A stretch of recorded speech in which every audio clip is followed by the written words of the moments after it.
in hindsight. You forget. But people were just kind of like, oh, okay, cool. But they obviously didn't understand how profound it would be. Nope.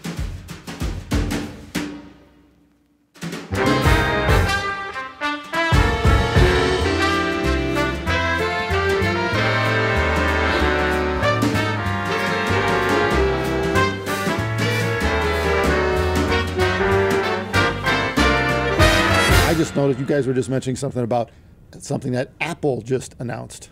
And it's not a positive announcement, really. But Well, it shows you what's happening, shows you the trends, because Apple would continue to sell iPod if it was profitable, but they decided they are no longer selling their last iPod. So a dedicated music player from Apple, I guess, is no more.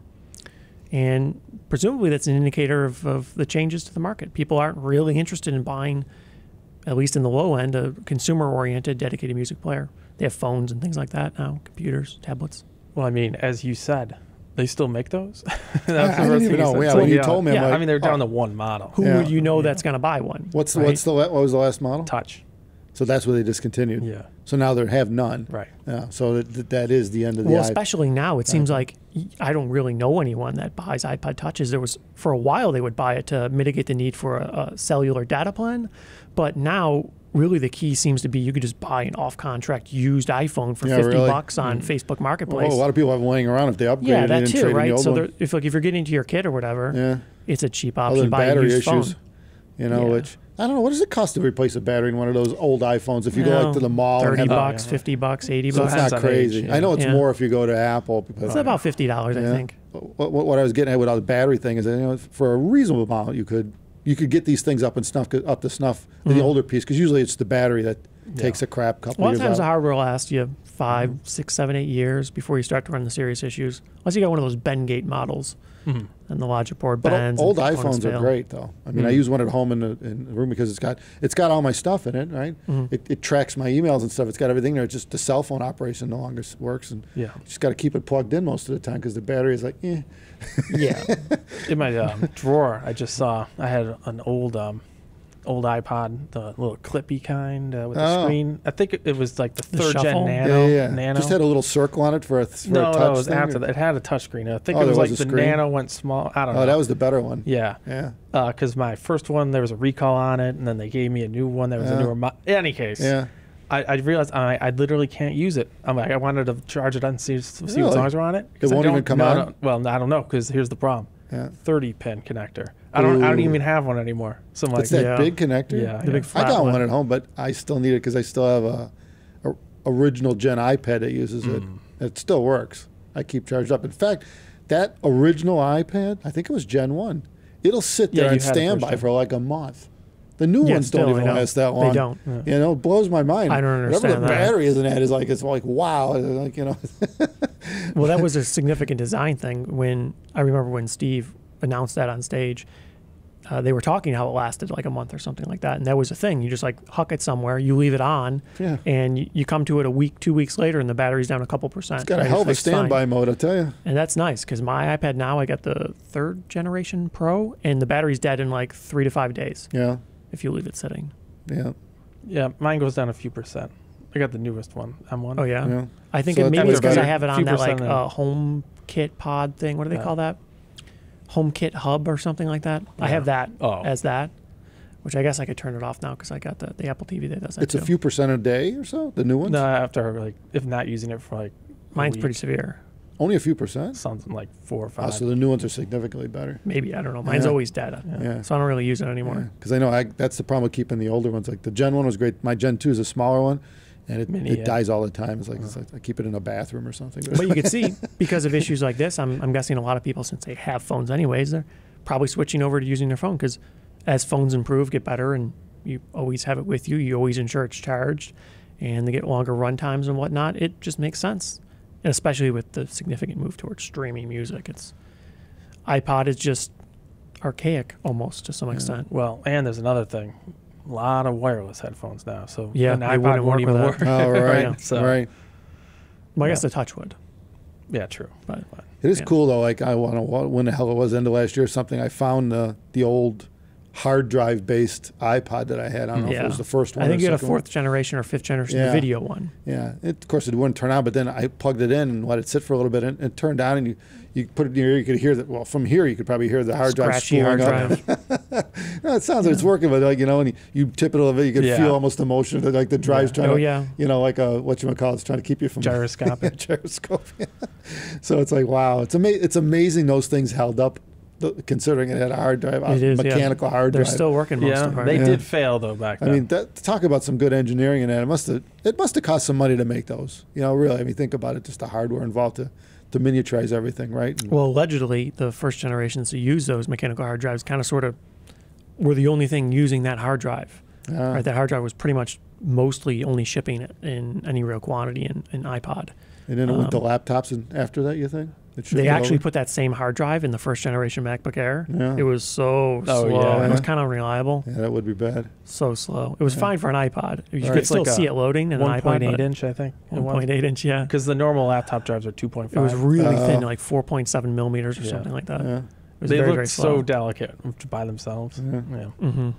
And then came solid state. Yeah, not that long after they went all solid state. Solved the whole problem. Yep. Everything could get real small then. Yeah. Still a little expensive. Yeah, right. But it's getting better. Yeah, it's a lot better now. Well, but I remember back then you had like 64 gig MacBooks and stuff. It's like, but I mean, I think Apple should do a proper ceremony on this. I think they're missing the boat. If they're gonna, say, okay, that's it, that we're no longer making an iPod, which was really the thing that started who they are today. It's a big deal. You think about that. And I mean, even from not only their circles, but from everybody that it affected, including our industry, the audio industry, the headphone community, none of this stuff would be where it was if it wasn't for the fact that people could actually carry their audio in a digital format around so easily, and it was just so easy. The interfaces were there to get the music, like Apple Music, where it was easy to just slide music to your computer or whatever, put it into this device. I mean, the interface is big, huge. Think about how many things we've bought over the years that were a pain in the ass to use to a point we didn't use it anymore. Unfortunately, there's a ton. You don't use it because it's hard to use. Well, and now you don't even sync your phone to a computer anymore, right? When was the last time you plugged it in? Yeah, right. Yeah. Never need to. Yeah. Power and that's it. Yeah, I've never plugged my current phone in to anything, ever. Yeah. Because I did the wireless transfer when I got it. And you could see how that'd be a issue for iPod. I guess we have a maybe slightly unusual perspective to some extent, because when we were around, when we were younger, we were just growing into the iPod phase. We were around before iPod was a thing. And now we're seeing it extinguish effectively. And it's obvious in hindsight why what happened ended up being the path. But I don't know why anyone would really recommend an iPod to anyone at this point. There's better solutions that are either more affordable or more usability, more functionality. So I get it, but it's a little bit unfortunate to some extent. It's not of an era, because iPod is sort of what sparked everything we have now, music and stuff like that. Well, as soon as the iPhone came out, that was the beginning and the end of that. 100%. Nobody knew at the time. That was just an app. It took 10 years, but it took a while, but then everybody figured it out. Yeah, it's like, and then there's no looking back. Yeah. What did Steve say? It's an iPod. Well, he said it over like 3 times because people didn't get internet communication device. I mean, that was a new concept at the time. Yeah, and no one got it right. He had to repeat it because they weren't getting it. Nobody's getting this. It's funny that he knew he had to say it over and over again. Right. Must have tried that in a group. But people still didn't get it. It's obvious. You go back, you watch that 2007 or whatever keynote for the original iPhone. No. It's wild. And people didn't really get it. You watch it, and the phone looked terrible. In hindsight, you forget. But people were just kind of like, "Oh, okay, cool." But they obviously didn't understand how profound it would be. Nope. Well, actually, as I recall, the one thing that everybody was instantly impressed with was the unlock. The slide to unlock. And he didn't expect it, though. They were losing their minds. Everybody's like, oh, my God. Yeah. It's like, oh, you like that, huh?